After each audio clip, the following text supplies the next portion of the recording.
I'm not the same person anymore. And this isn't something that happened overnight. It wasn't a single decision or one dramatic turning point. It was a slow, often painful realization that the version of me who once believed comfort was safety had quietly disappeared, replaced by someone forged by pressure, uncertainty, and relentless self-questioning. And if I'm honest, the change didn't come from success.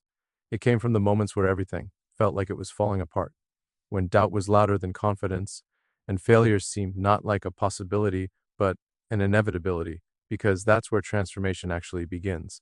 Not when things are working, but when you're forced to confront the limits of who you are and decide whether you're willing to evolve or remain exactly the same and slowly decay from the inside. I used to think identity was fixed, that you discover who you are and then protect it, but that idea is comforting and wrong. Because the truth is that identity is something you earn through friction, through conflict with reality, through repeated collisions between what you want and what the world will allow, and every time you lose one of those battles, you're given a choice: retreat into excuses, or redesign yourself to win the next one. There was a time when I wanted certainty more than progress, when I wanted validation more than truth, when I thought being admired mattered more than being effective, and that version of me didn't disappear because I hated him.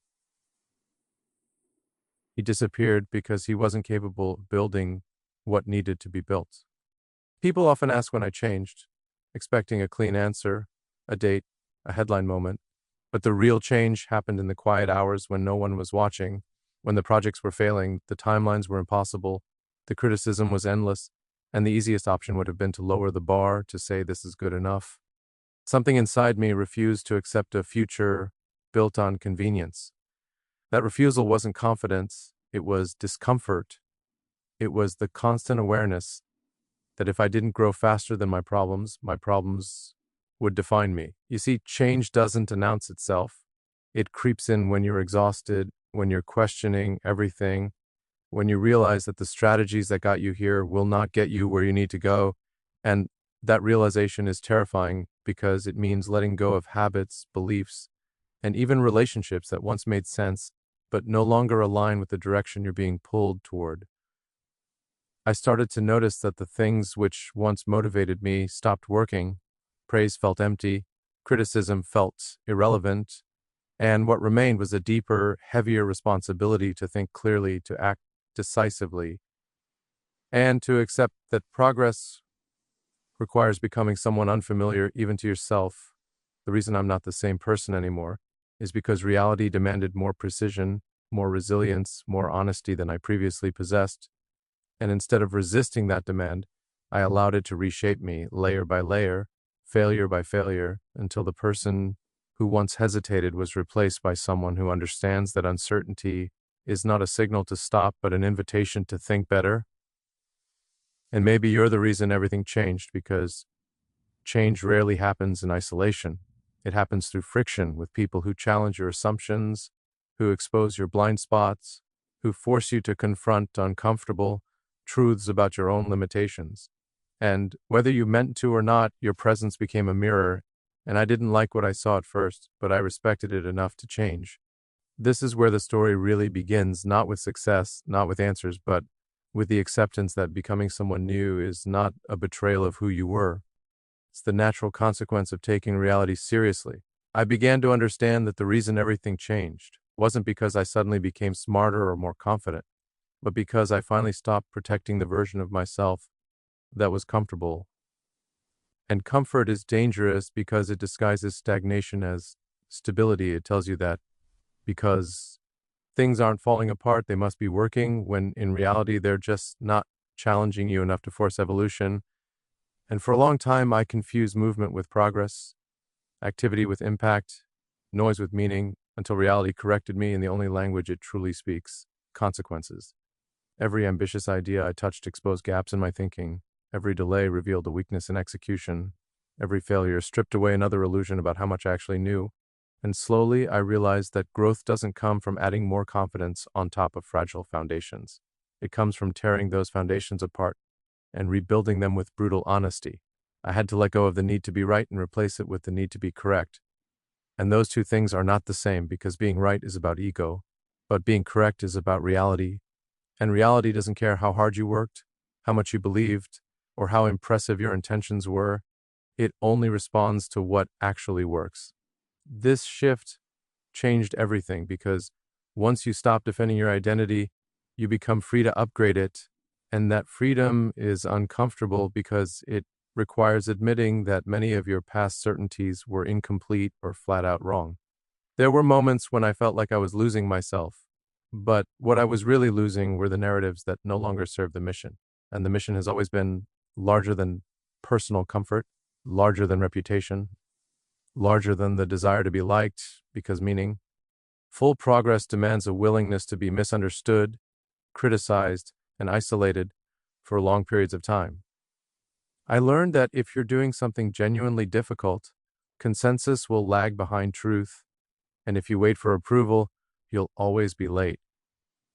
This realization forced me to develop a different relationship with pain, not as something to avoid, but as data, as feedback, as evidence that I was operating near the edge of what I was capable of.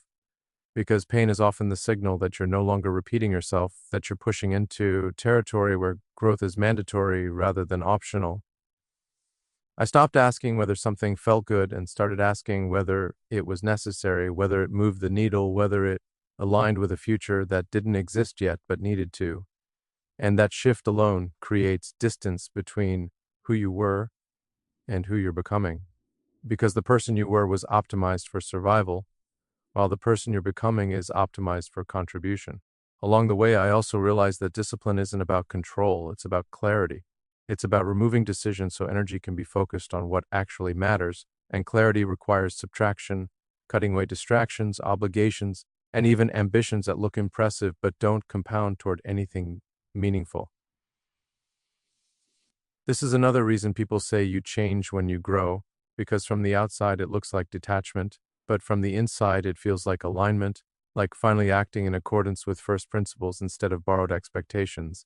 I became more selective with my time, my attention, and my emotional investment, not because I cared less, but because I cared more about outcomes than appearances, and that inevitably alters how you show up in the world.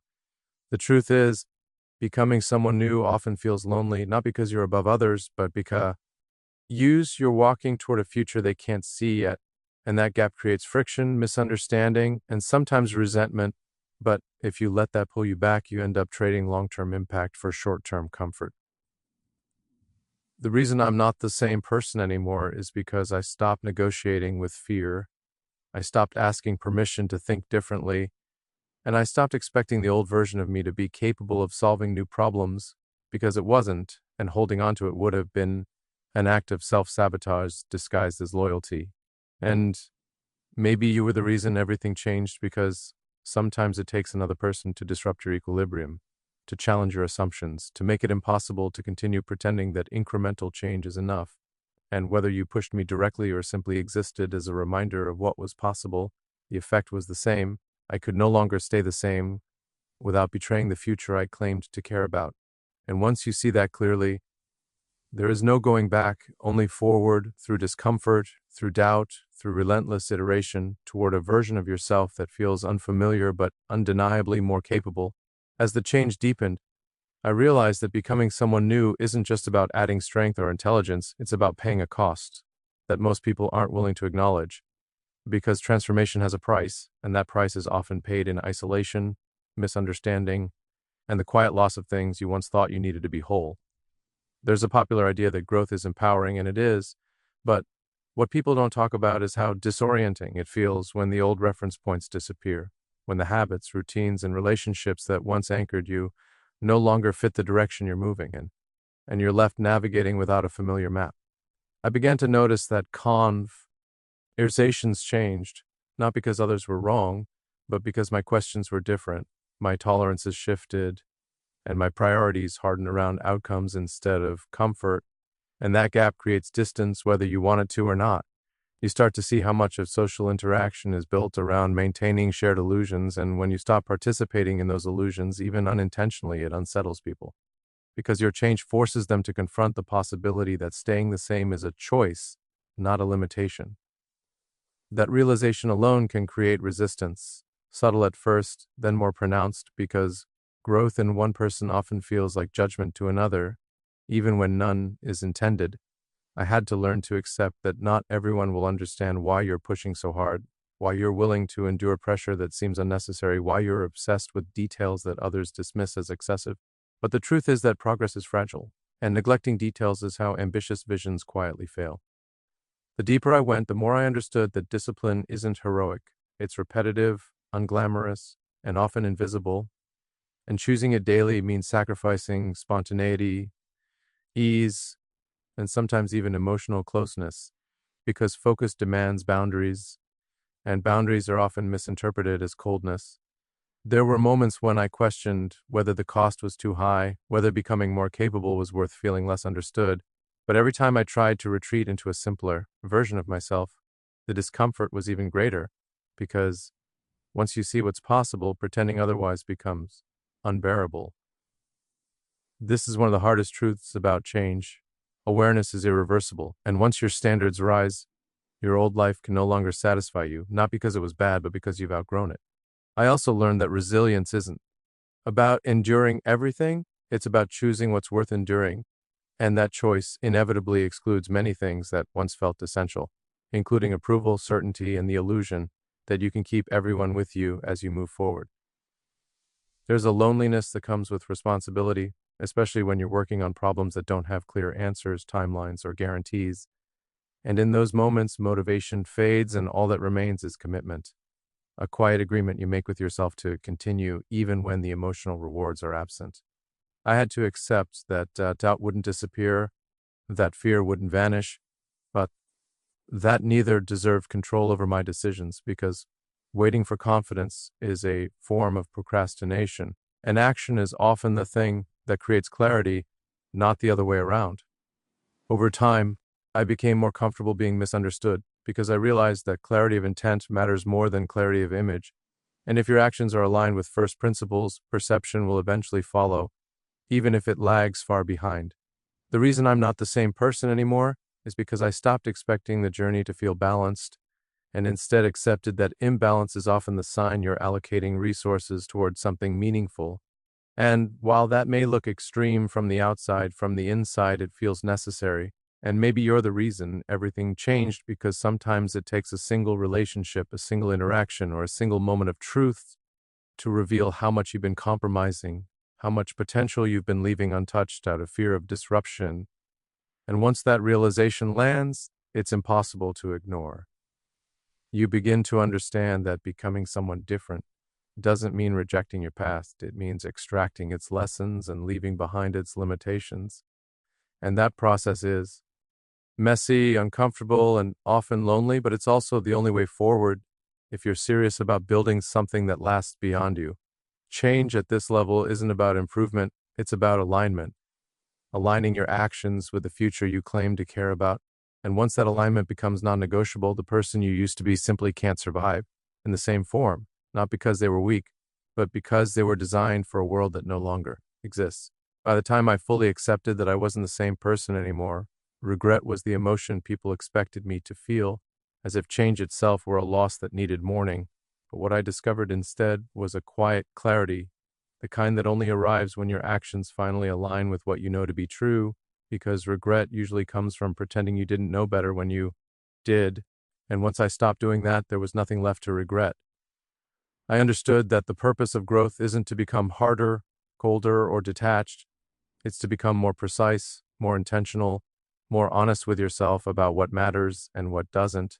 And that precision naturally eliminates a lot of noise that once felt important simply because it was familiar. Looking back, I don't see the old version of myself as naive or wrong. I see him as incomplete, optimized for a smaller set of problems, operating with limited information, and expecting him to handle challenges that didn't exist yet would have been unfair, because people don't fail from lack of character. They fail from outdated models of reality. The moment everything changed was when I stopped measuring my life by how it felt in the present and started measuring it by whether it was compounding toward a future that justified the effort, because short-term emotional comfort is a poor metric for long-term impact. And once you internalize that, you stop asking whether the journey is easy and start asking whether it's necessary. I learned that purpose isn't something you discover like a hidden object.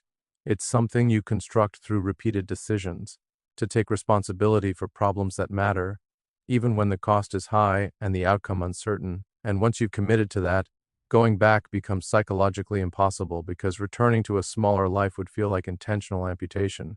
There's a strange peace that comes with accepting that not everyone will come with you, that not every chapter needs to be explained, and that growth doesn't require consensus, only coherence between thought and action. I became more patient with time and less patient with excuses, including my own, because excuses are just stories we tell ourselves to delay becoming who we already know we need to. And delaying that long enough turns potential into regret, which is far heavier than the discomfort of change ever was. I also realized that transformation doesn't make you immune to struggle. It simply changes the nature of it. You trade confusion for responsibility, passivity for pressure, comfort for consequence. And while those trades aren't easy, they were honest, and honesty has a stabilizing effect that comfort never can. The person I am now doesn't wake up every day feeling confident or inspired, but he wakes up clear about priorities, clear about trade-offs, clear about the fact that meaningful work is supposed to feel demanding, because if it didn't, it wouldn't be meaningful. And this clarity removes the need for constant validation, because when your internal standards are well-defined, external opinions lose much of their power, not because they don't matter, but because they're no longer the reference point for your decisions. The reason I don't regret becoming someone new is because the alternative would have been worse, living with the quiet awareness that I chose familiarity over truth, ease over progress, and approval over responsibility. And that kind of regret doesn't announce itself loudly. It corrodes you slowly, day by day, until ambition turns into resentment and potential into bitterness. I chose change not because it was noble, but because it was unavoidable once I saw clearly. And seeing clearly is both a gift and a burden, because it removes plausible deniability. It leaves you with no excuse to stay the same. And maybe you're the reason everything changed, because sometimes another person doesn't need to teach you anything new. They just need to make it impossible for you to keep lying to yourself, to reflect back the gap between who you are and who you could be. And once that gap becomes visible, you either close it or spend your life rationalizing why you didn't. I chose to close it, not perfectly, not quickly, but deliberately, accepting that becoming someone new would cost me comfort, certainty, and parts of my old identity, but would give me something far more valuable in return: alignment, momentum, and the ability to look forward without flinching. I'm not the same person anymore, and that's not a confession or an apology. It's a statement of fact, because growth isn't about preserving who you were. It's about becoming who the future requires. And once you understand that, change stops feeling like loss and starts feeling like responsibility fulfilled. And there's no regret in that. Only the quiet confidence that comes from knowing you didn't waste the opportunity to evolve when reality asked you to.